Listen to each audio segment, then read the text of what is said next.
प्यारे बच्चों, आज हम अपना नया पाठ शुरू करेंगे। पाठ 3, संख्या व उसके भेद। अब संख्या के बारे में तो हम सब जानते ही हैं, हम सेकंड क्लास से पढ़ते आ रहे हैं संख्या के बारे में। संख्या क्या होता है? संख्या होता है कोई नाम, और हर एक चीज का कोई ना कोई नाम जरूर होता है। किसी व्यक्ति, वस्तु, स्थान, पशु पक्षी या भाव के नाम को ही संख्या कहा जाता है। संख्या जो है वो एक नाम है, किसी का भी नाम जो है वो संख्या कहलाता है। ठीक है, अब आता है संख्या के भेद। संख्या के भेद मुख्य रूप से संख्या के 3 भेद होते हैं: व्यक्तिवाचक संख्या, जातिवाचक संख्या और भाववाचक संख्या। ठीक है, अब व्यक्तिवाचक संख्या क्या होती है? व्यक्तिवाचक जब हम किसी विशेष व्यक्ति, विशेष वस्तु, विशेष स्थान या भाव का पता चले, उन्हें व्यक्तिवाचक संख्या कहते हैं। अब जैसे सोनिया, विवेकानंद जी, गांधी जी, सानिया मिर्जा, पंडित रविशंकर, ये सब क्या है? विशेष व्यक्ति है ना, तो इनके नाम को ये क्या है? फिर ये व्यक्तिवाचक संख्या की श्रेणी में आएंगे, क्योंकि हम पर्टिकुलर इनको ही बोल रहे हैं। जैसे हिमालय, नागालैंड, ये क्या है? विशेष स्थान है, तो ये व्यक्तिवाचक संख्या है। ठीक है, अब आता है हमारा जातिवाचक संख्या। जातिवाचक संख्या क्या होती है?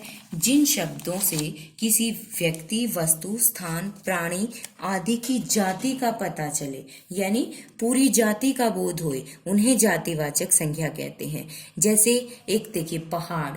पहाड़ क्या है? जब मैं बोलूं हिमालय, हिमालय जो है नाम बोलूंगी ना, तो वो व्यक्तिवाचक में चला जाएगा। लेकिन जब मैं पहाड़ बोल रही हूं तो वो सभी पहाड़ उसमें शामिल हैं, इसलिए ये जातिवाचक संख्या की श्रेणी में आएगा। इसी तरह नदी, अगर मैं बोलूं गंगा नदी, यमुना नदी, कावेरी नदी, तो वो व्यक्तिवाचक में आ जाएंगे। लेकिन मैं सिर्फ नदी बोलती हूँ, वहां पर बहुत सारी नदियां बहती हैं, तो क्या है? ये जो है नदियां जो है शब्द, वो जातिवाचक, यानी इसमें कोई भी नदी हो सकती है, किसी पर्टिकुलर नदी के बारे में नहीं बता रहे हम, तो जातिवाचक संख्या श्रेणी के अंतर्गत आएगा ये। और इसी तरह अब आगे आता है हमारा भाववाचक संख्या। भाववाचक संख्या क्या होती है?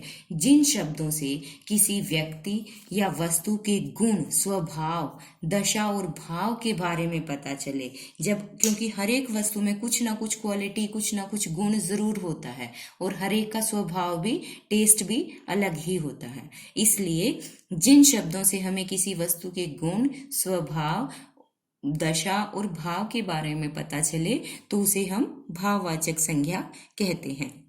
जैसे वीरता, दयालु, बचपन, थकावट, प्रसन्नता, हरियाली, मित्रता आदि, सुंदरता, ये सब क्या है? ये एक भाव, इनके अंदर कुछ ना कुछ भाव छिपा हुआ है, ये किसी भाव को दर्शा रहे हैं, इसलिए ये भाववाचक संज्ञा है। अब जैसे रजत बचपन में बहुत मोटा था, तो ये क्या है?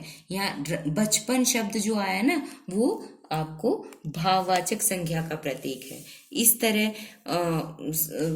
फूलों की सुंदरता देखकर मन खुश हो गया, तो क्या है? सुंदरता शब्द जो है वो भाववाचक है। ठीक है, अब ये तो हमारे मेन संख्या के भेद थे। अब कुछ अन्य भेद भी हैं। अन्य भेद कितने हैं? अन्य 2 भेद पाए जाते हैं। कौन कौन से हैं? एक समूहवाचक संख्या और एक द्रव्यवाचक संख्या। समूहवाचक क्या होती है? समूह जो है ये हमने जातिवाचक संख्या में से ही निकला हुआ है, इसको हमने अलग कर दिया। वैसे तो ऑलमोस्ट ये सेम ही होते हैं। समूह जो होता है पूरे समूह का, यानी झुंड का ज्ञान कराने वाले। जब जिन शब्दों से किसी समूह या समुदाय का बोध हो, उन्हें समूहवाचक संख्या कहते हैं। अब समूह कैसे होती है? जैसे कक्षा। कक्षा क्या है? वो एक समुदायवाचक, समूहवाचक संख्या शब्द है। क्यों? क्योंकि वहां पर आपको बहुत सारे, कक्षा में बहुत सारे छात्र होते हैं ना, इसलिए ये कक्षा जो है समूहवाचक संख्या शब्द का उदाहरण है। अब हमारा आता है जैसे सेना की टुकड़ी, तो टुकड़ी शब्द जो है वो भी आपका समूहवाचक में आ जाएगा। और झुंड, दल, टोली, ये सब बच्चों की टोली जा रही है, तो ये क्या है, ये सब आपके समूहवाचक संज्ञा शब्द हैं, क्योंकि इसमें एक के बारे में विशेष बात नहीं हो रही है, पूरे झुंड के बारे में, लोगों की भीड़ या लोगों का समूह, इस तरह से ये शब्द जो किसमें आएंगे फिर हमारे समूहवाचक संख्या शब्दों में। अब आता है हमारा द्रव्यवाचक संख्या। द्रव्यवाचक संख्या क्या होता है, देखो द्रव्य क्या होता है, इसमें हम किसी विशेष पदार्थों को लेते हैं, जैसे ठोस पदार्थ होते हैं या तरल, कोई भी वो जो पदार्थ होते हैं वो द्रव्य में आ जाते हैं।